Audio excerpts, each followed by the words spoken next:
Bakit? Anong nangyari? May humahabol po kasi sa akin, Nay. Sino naman yun, George? May nakaaway ako, Nay. Pag hinanap ako, sabihin niyong wala ako. Ay, Diyos ko naman, bata ka. Hindi ka na nagbago. Sige, Nay. Alis na muna ako.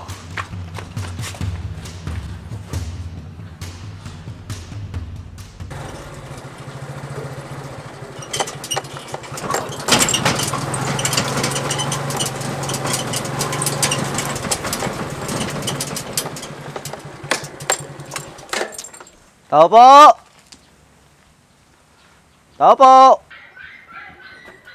O Kap, naparito ho kayo. Pwede ko ba makausap si George? Sandalay lang ho Kap, tatawagin ko ho siya.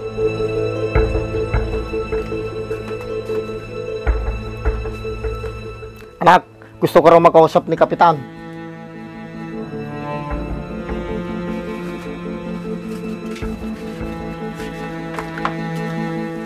Magandang hapon po, Kap.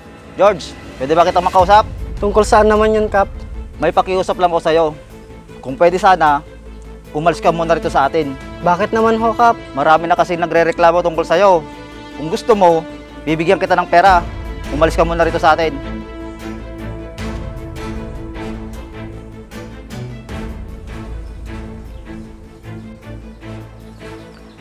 Ito yung pera. Basta bukas, huwag ka munang magpapakita rito sa baryo natin.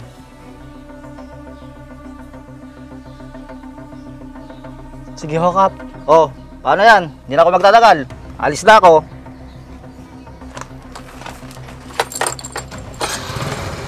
George, billing ko ha. Sige ho, Kap.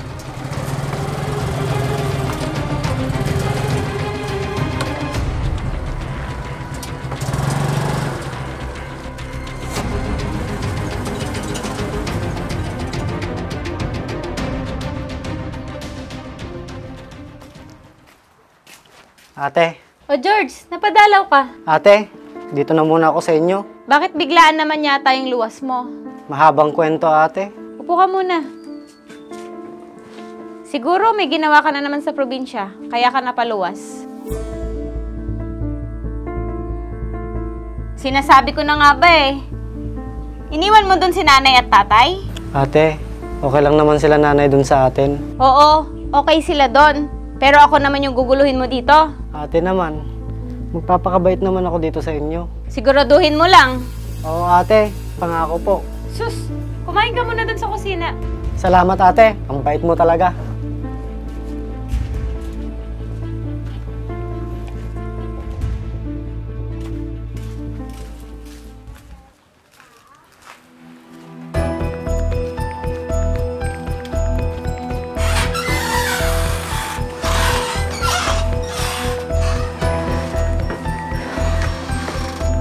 Saan kaya pumunta si George? Siguro nakipag-inuman na naman yun sa mga barkada niya dito.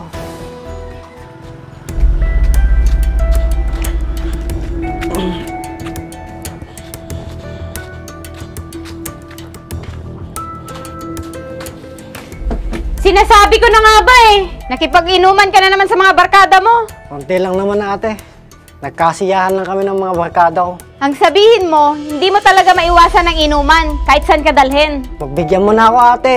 Minsan lang naman ito. Hala sige, pumasok ka na sa bahay at maligo ka para mahimasmasan ka.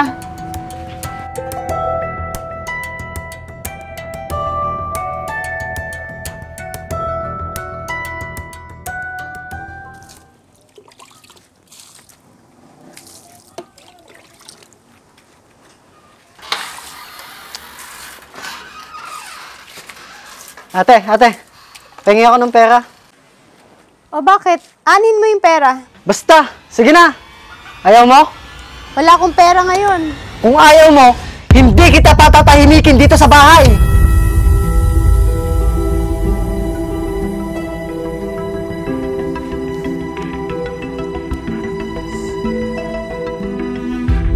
O ito yung relo ko.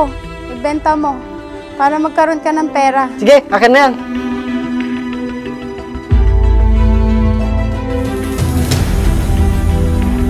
Diyos ko po, tulungan niyo po yung kapatid ko na magbago.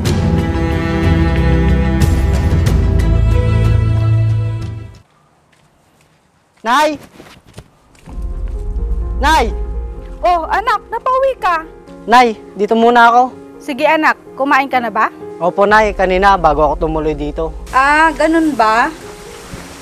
O bakit? Nandito ka na naman. Manggugulo ka na naman dito sa baryo natin? Siguro marami ka na mga atraso sa Maynila, kaya pinauwi ka na Ate Ruby mo. Hindi ako pinauwi, Tay. Namimiss ko lang kasi dito sa probinsya. Namimiss. Ang sabihin mo, namimiss mong manggulo dito sa atin. Tama na nga yan.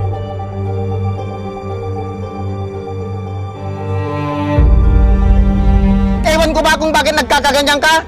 Sumusuko na kami sa katigasan ng ulo mo. Tama na. Ayusin mo yung buhay mo, ha?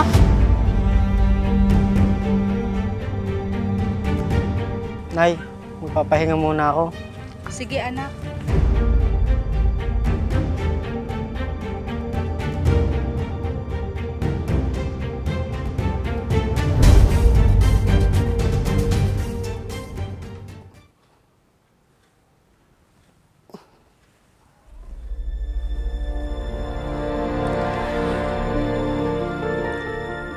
Bakit kaya ganito yung pakiramdam ko?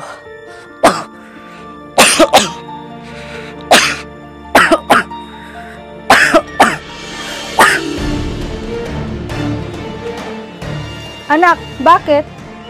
Hala, anak, anong nangyari? Sandali lang, kukuha lang ako ng pamunas.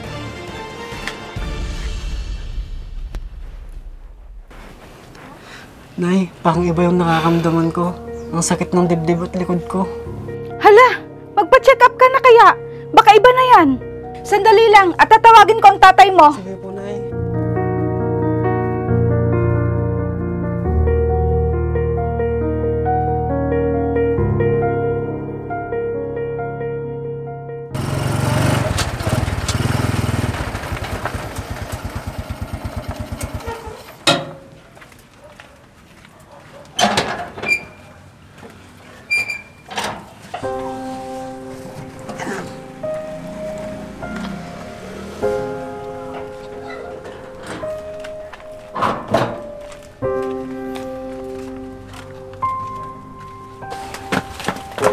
Oh, dahan-dahan lang. Yan, bigyan ka na dyan. Dahan-dahan. Sige, mahal. Kunin ko muna yung mga gamit niya. Sige, mahal.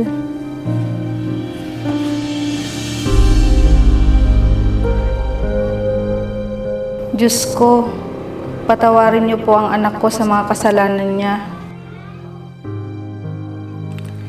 Diyos ko, sana mapatawad niyo po ako sa lahat ng pagkakamali ko sa buhay.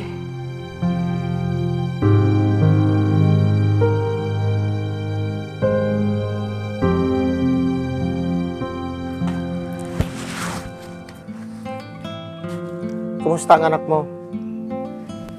Malala na ang sakit niya. Masyado niyang inabuso yung sarili niya, kaya siya nagkaganyan.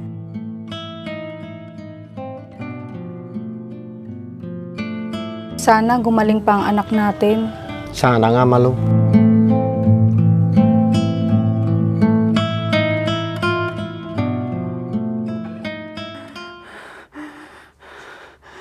Nay! Nay! Nay! Bakit anak? Nahihirapan akong huminga, Nay. Gusto mo bang dalhin kita ulit sa doktor? Wag na, Nay. Anong gusto mong gawin ko, anak? Pahinga lang po siguro to, Nay. Sandali lang at uminom ka muna ng gamot. O, itong gamot, inumin mo muna.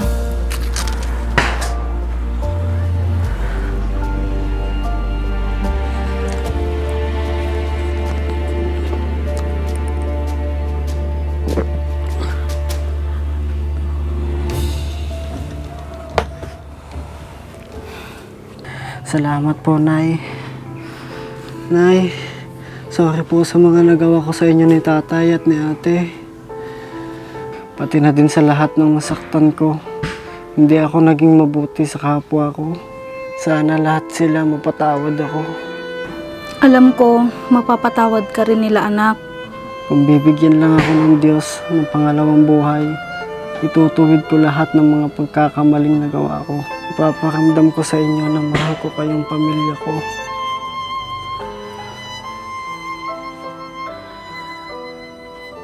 Tay, patawarin mo ako sa lahat ng pagkukulang ko bilang isang anak. Anak, huwag ka nang magsalita. Pinapatawad na kita. Nay, Tay, maraming salamat po sa pagmamahal niya sa akin. Anak! Anak! Anak! Gumising ka! Dalhin na natin siya sa ospital! Kaya na natin siyang mamahinga. Hindi! Buhay pa siya! Anak! Gumising ka! Wala na yung anak natin.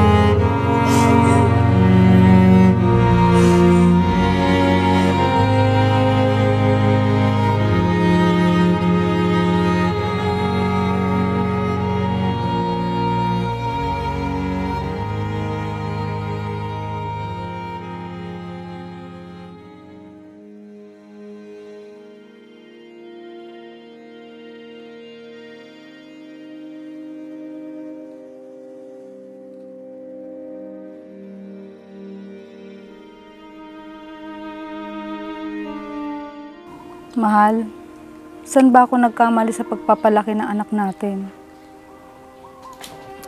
Mahal, hindi tayo nagkulang sa pangangaral sa kanya. Hindi ko pa rin matanggap na wala na si George. Dapat natin tanggapin. Dahil lahat tayo ay doon din mapupunta sa kamatayan. Bakit hindi siya binigyan ng pagkakataon ng Diyos na maituwid niya ang lahat ng pagkakamali niya bago siya nawala? Ganun talaga ang buhay. Hindi natin alam ang magiging kapalaran natin sa mundo.